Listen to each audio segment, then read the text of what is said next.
rolled out a cookie from dough?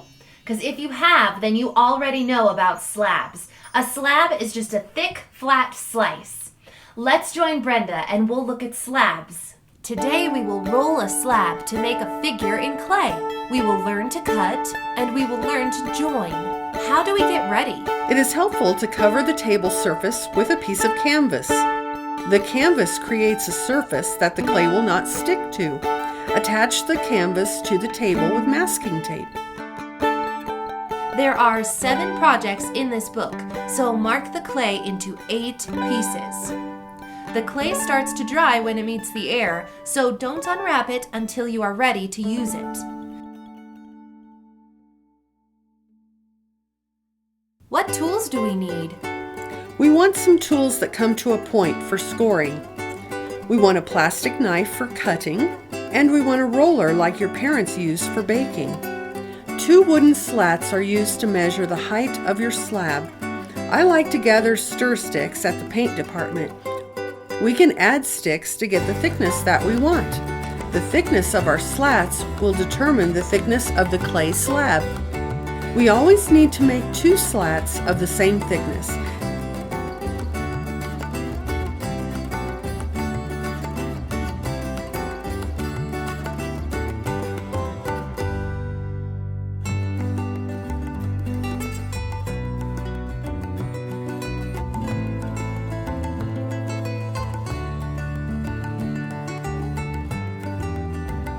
Cut off a piece of clay for today's project.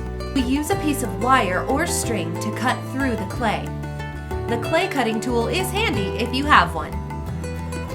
To cut the clay, peel back the plastic.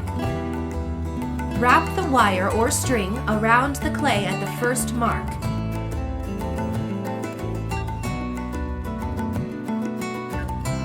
Pull the wire towards you.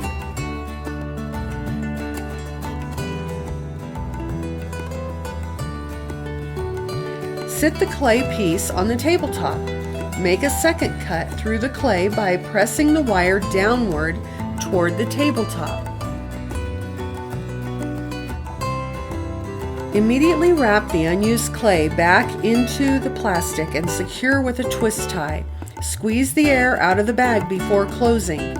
If the clay is feeling a bit stiff, we can put a damp paper towel in the bag with the clay. We are ready to roll a slab.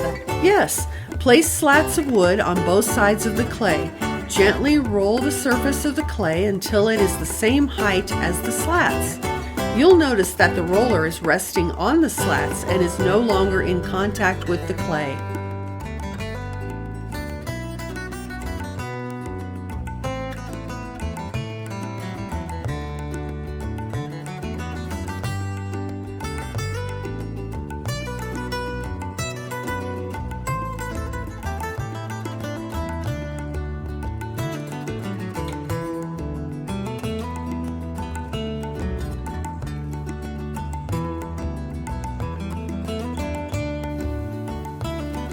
Draw into the clay with a pointed object such as a chopstick or a pencil.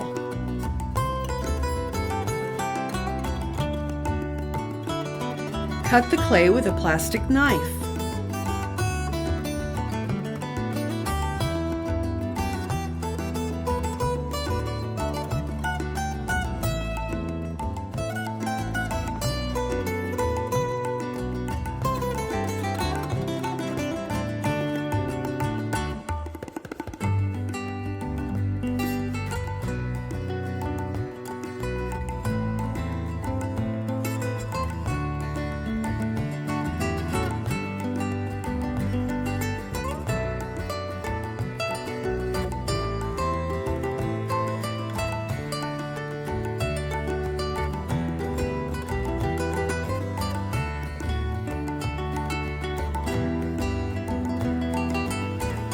We roll up extra pieces into a ball.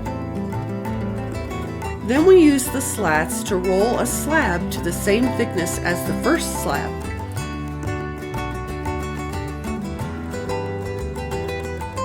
To add pieces to the clay slab, scratch both sides that will be joined.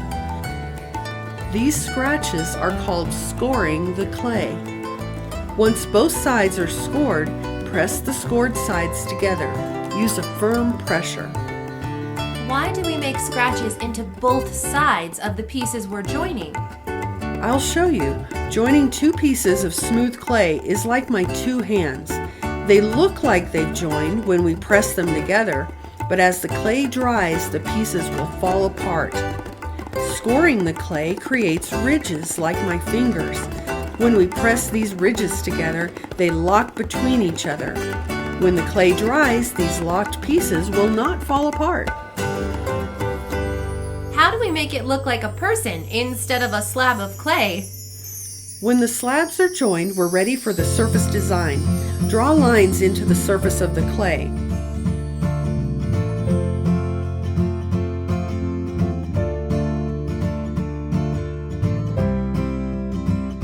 Textured objects can be pressed into the clay. Don't press too deeply. We want the clay slab to be thick so that it has strength.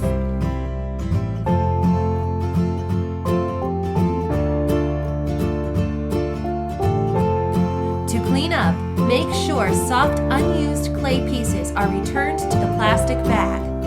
Hard pieces of clay can be thrown away. Pull up the canvas table cover and shake the cover outdoors to remove the dry clay. Roll the canvas and store it for next time.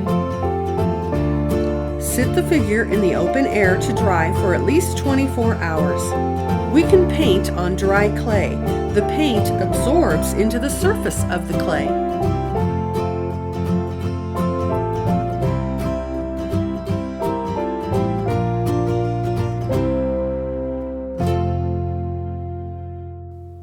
Now it's your turn to make art. Let's quickly review the steps.